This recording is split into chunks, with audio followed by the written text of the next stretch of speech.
President Trump on Tuesday issued his most extensive statement so far on the murder of Saudi-American journalist Jamal Khashoggi at the Saudi consulate in Istanbul.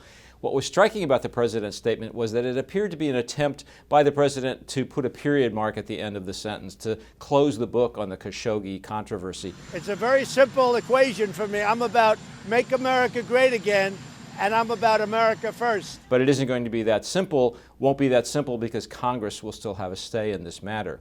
In his statement, the president says the murder of Jamal Khashoggi was a terrible act and an inexcusable act. He says 17 Saudis thought to be involved have been sanctioned, and he even goes so far as to say Crown Prince Mohammed bin Salman may have been aware of the murder, something the U.S. intelligence community believes to be the case.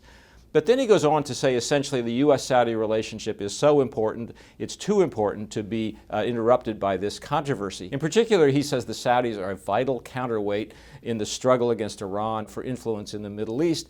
And he says the Saudis provide billions of dollars in benefits to the U.S. economy and a lot of oil for the world economy as well, none of which can be put in jeopardy. Those are all going to be controversial statements. So why is the president laying it out there now? Well, Congress returns to action next week, and there's going to be moves in Congress to sanction the Saudis further because of the Khashoggi murder. In particular, there will be attempts to impose sanctions on more individual Saudis.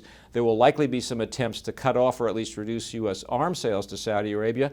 And perhaps most realistically, there'll be an attempt to end U.S. support for the Saudis as they pursue a war against Iranian-backed forces next door in Yemen. There's some bipartisan support for all of those moves. How much isn't really clear yet. So the best way to read President Trump's statement is not just as a sign of reassurance to the Saudis, but as a move to head off Congress at the pass before it acts next week.